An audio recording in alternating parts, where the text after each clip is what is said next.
Hey guys, this is the MMA breakdown. Today I'm doing kind of a repeat video, sort of.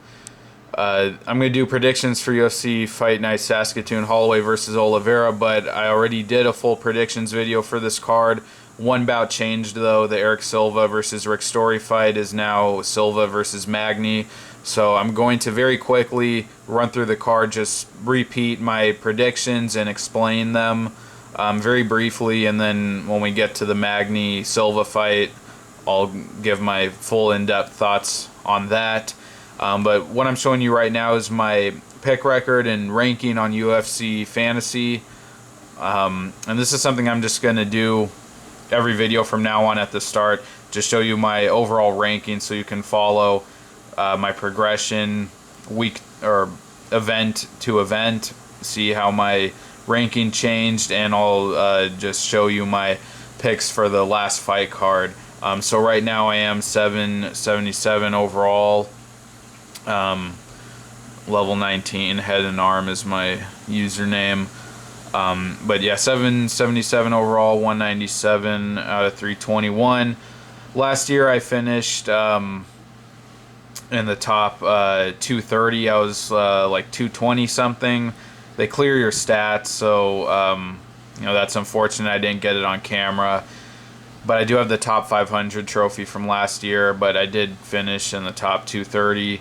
And hopefully I can get closer to that again this year. But I'm doing this mainly because, you know, there are always those jackasses out there trying to put you down. But I'm always completely honest and transparent about my predictions, whether I get them right or wrong. And, you know, if you want to ridicule me, go ahead, but just show that you're better, because I don't think you are.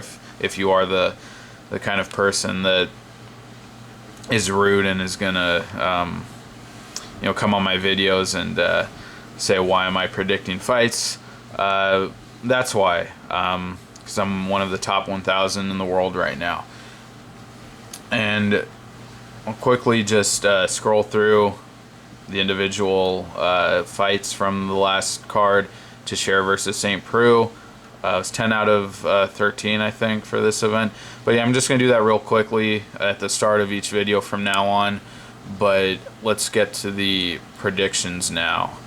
Get my Wikipedia page up here.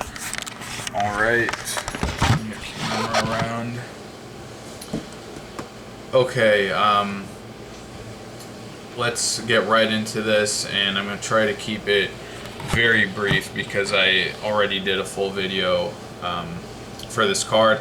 Alright, so the UFC Fight Pass preliminary card at light heavyweight, Misha Serkunov versus Daniel Jolly, two debuting fighters who I don't know, so I'm going to skip over that one. Lightweight fight, Shane Campbell versus Elias Silverio. I'm taking Silverio. I think he's looked decent in his UFC fights, has solid grappling. Campbell looked good against Magny before getting knocked out, but I think Silverio's going to win with the grappling. And then the Fox Sports 1 prelim card at flyweight, Chris Kelades versus Chris Beal. I'm taking Kelades. I think this guy is underrated. Had a nice win over Patrick Houlihan, where he out-grappled him and closed the distance. Landed some strikes from the inside. Did lose to Ray Borg, was dominated and submitted, but Chris Beal I don't think has looked good at all. I didn't like him on Tough. I haven't liked him in his fights after Tough. He gassed horribly in his last fight against Neil Sear. He gassed, you know, in the middle of the first round. He was done and got out-grappled by Seary from the bottom. So I expect Kelades to really control him on the ground. I like Kelades here. Light heavyweight, Marcos Rogerio de Lima versus Nikita Krylov. Taking de Lima here, I think this could be competitive, but de Lima, I think he just has the better fight-ending power. Krylov has gotten several finishes in the UFC, but likes to get into brawls with people. His fight with Cody Donovan, you know, that was kind of back and forth for a while before he got the finish, and I don't think he can trade like that with Lima for any extended period of time. So if they start trading, I think Krylov's going to be the first to go down. We've seen him knocked out by St. Preux, or he was submitted by St. Preux, knocked out by Silva and De Lima gets his opponents out of there immediately. So I like him to win this. Next up at bantamweight, Yves Jabouin versus Felipe Arantes. Taking Jabouin here, I think it's a very favorable matchup for him. I think he's going to win with the striking on the outside. Arantes doesn't really have a dominant skill, not a great grappler, not really a good striker. We saw Kevin Souza just pick him apart from the outside for 3 rounds, and Arantes couldn't do anything about it. So Yves Jabouin with an orthodox striking, I think he can keep the fight at distance and outpoint him for a decision. So I'm going with Jabouin. And then the last fight on the prelim card at lightweight, Sam Stout versus Frankie Perez. Frankie Perez, I really don't know much about. He had his debut fight against Johnny Case, who I think is really underrated and has looked very good in his fights, and was finished by him in the 3rd round. Got taken down at will throughout the fight, and Case turned on the pressure in the 3rd round, put him away. Sam Stout, though, I just think he's really done. I think he should retire. Got knocked out by Pearson in his last fight. Got knocked out in very similar fashion by Nunes before that. So I can't take Stout to win a fight at this point, and that's really the only reason I'm taking Perez. Alright, on to the Fox Sports 1 main card. Women's strawweight fight, Marina Moroz versus Valerie Letourneau. Looking forward to this fight, especially because of Moroz coming off of a really great finish over Joanne Calderwood. Chased her down, took her down, and then, I think, pulled guard and submitted her off of her back with the armbar. Very impressive. Letourneau also won her last fight by submission, triangle choke, off of her back. But she got taken down by Rakosi early in that fight and ate some shots. So I think Moroz, the way she was able to take out a higher caliber opponent, much higher in Calderwood, I think she's going to win this fight on the ground and win by submission. But I still don't. We need to see more of her stand-up game. Letourneau has some decent technical striking, but I think Moroz is just a higher level of fighter, so I'm going with Moroz. Next up at lightweight, Olivier Aubin-Mercier versus Tony Sims. This is one where I don't think many people agree with my pick here, but I'm going with Tony Sims. Aubin-Mercier, he does have judo skills, but the guys he's beaten, Jake Lindsay and David Machad, that's the absolute lowest level of the UFC. And his last fight with Machad was trading with him early. It was kind of back and forth and got dropped at one point. And Machad is just very unrefined and unskilled in his striking and his grappling. And Mercier didn't get the finish until the 2nd round, I believe. And against Lindsay, didn't get him out of there until the 3rd round. So, he finished Machad in the 3rd round and finished Lindsay in the 2nd, so it's not like he's going out there and just blowing through guys. And if he got dropped by Machad, I think Tony Sims, who I believe has a boxing background, but knocked out Steve Montgomery in his last fight, I think Sims will just have a huge advantage on the feet, both with the power and just the boxing. So I'm going with Sims. I think he's getting a knockout here. And next up at lightweight, Chad Laprise versus Francisco Trinaldo. This is a tough one to call, probably the closest one on the card just for me to predict. You have Chad Laprise, who doesn't really have a finishing instinct. Got that knockout over Cajun Johnson in the house. Showed a decent ground game, grappling game against Dennis Cedeno, took him down and was able to take the back at the body triangle, and that's pretty much what he did for the whole fight. But then his last fight against Brian Barberena, was winning early, outpointing him from distance, but then let Barberena get into the fight, made it a brawl, and he got dropped late in that fight and seemed to fade. But Francisco Trinaldo, he definitely fades in his fights. If he can make it that kind of brawl that Barberena made it against Laprise, I could see him winning. But Trinaldo, for as big and strong as he is for the weight class, he doesn't have good cardio. He's not really effective at taking guys down.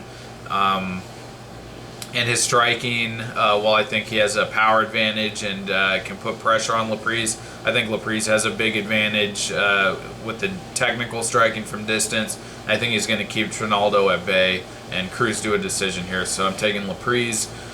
Welterweight Patrick Cote versus Josh Burkman. I think this is an easy fight for Burkman to win. I really do. I could see Cote winning it on the ground.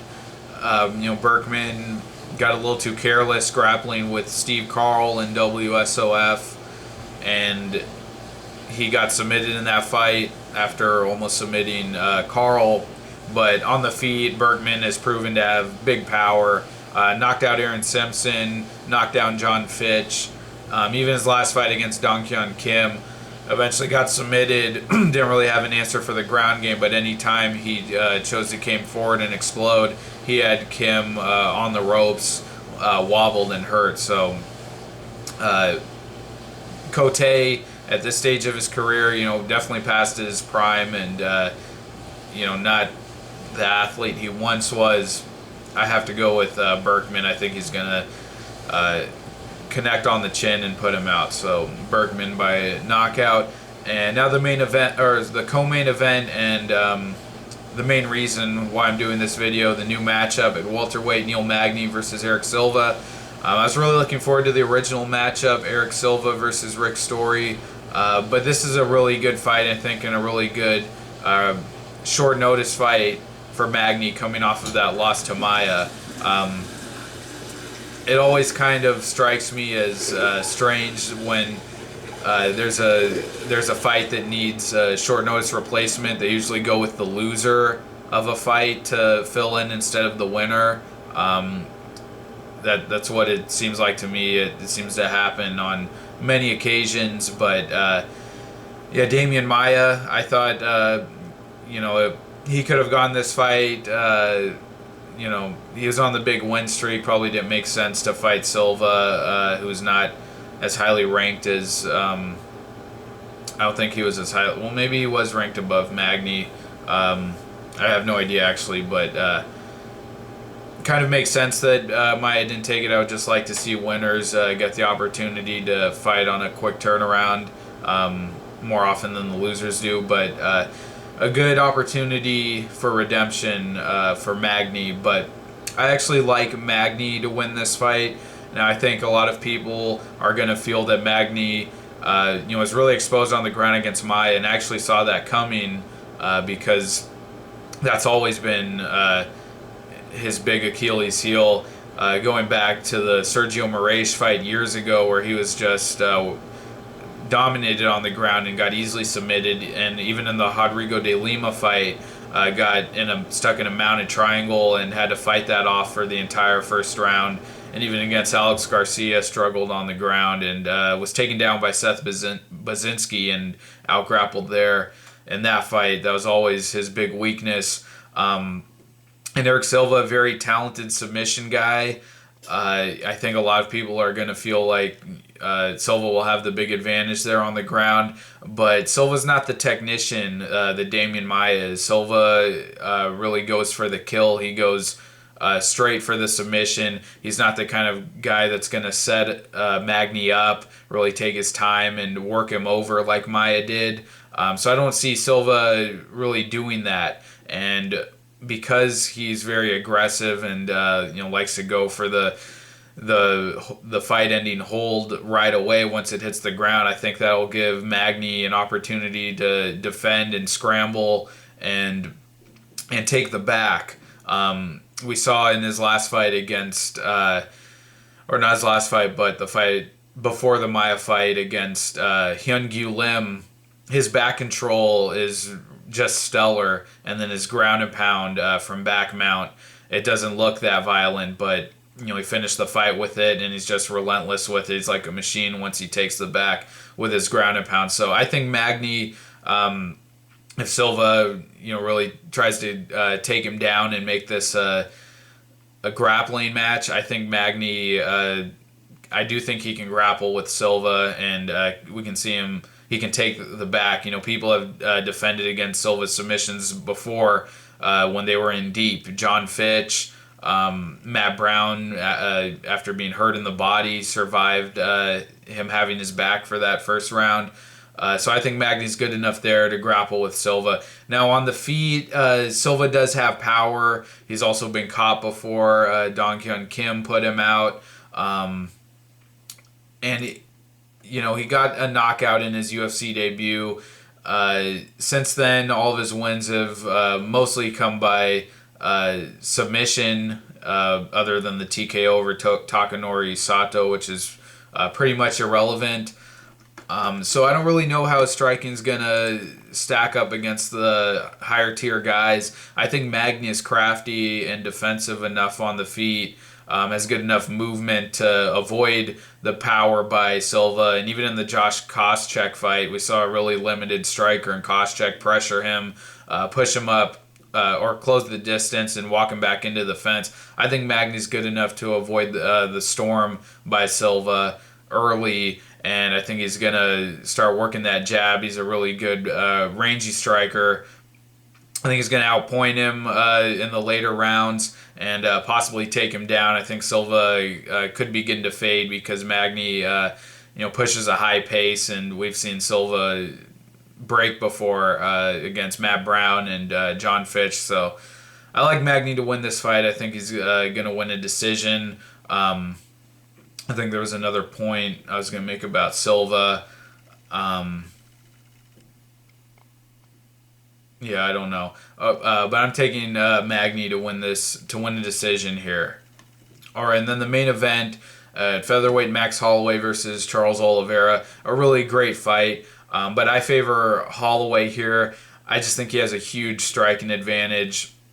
Oliveira, of course, if it goes to the ground, the guy is super dangerous. He's a wizard from there. Has that great guillotine that he modifies with the anaconda grip. But Holloway, I think, is just on another level on the feet. And Oliveira's not a bad striker, held his own against Frankie Edgar. But his last fight against Nick Lentz, I think, just kind of got exposed a little bit. And Nick Lentz, not a bad fighter, not a bad striker, but not in any way on the technical level that Holloway is. And he was just able to stand right in front of Oliveira and pot shot him. Holloway, I think he can strike at distance. We saw him completely pick apart and shut down Cub Swanson's offense. And then I think he can rush in and, if he stands right in front of Oliveira and trades with him, I think he can hurt him that way too. I mean, we saw Cub Swanson blow through Oliveira, knocked him out with one punch early in the first round. And Holloway, we've seen him take guys out like that. Akira Corsani rushed right in. They traded, and Corsani went down. Holloway's great at jumping on guys when he has them hurt, gets stronger as the fight goes on. If Oliveira can get it to the ground, that's definitely another story. Holloway hasn't really had to fight off of his back. He has had a couple of guillotine submissions. Andre Fili, Cub Swanson's last fight. I'm not saying I think Holloway could submit Oliveira or really survive on the ground with him if he has to fight there, but I don't think Oliveira can get it there. It was impressive against Jeremy Stevens how he was able to close the distance very easily, and anytime he was within arm's length of Stevens, within a few seconds, Stevens was on the ground fighting off a submission. So Oliveira could get it to the ground, but I just don't like him to close that distance. I think Holloway will keep him at bay or hurt him when it's in close quarters. So I think Holloway is just really another level of striker here. So going with Holloway, and I do think he can get a late finish here again. So going with Holloway. All right, guys, those were my predictions for UFC Fight Night 74, Holloway versus Oliveira. Thank you for watching. I hope that was a quick enough video for this, but check out my other video if you want to see my more in-depth thoughts on all of these matchups. But I'll be back very soon with my predictions for UFC 191, Johnson versus Dodson 2. Thank you guys. Take care. I'll see you next time. Bye.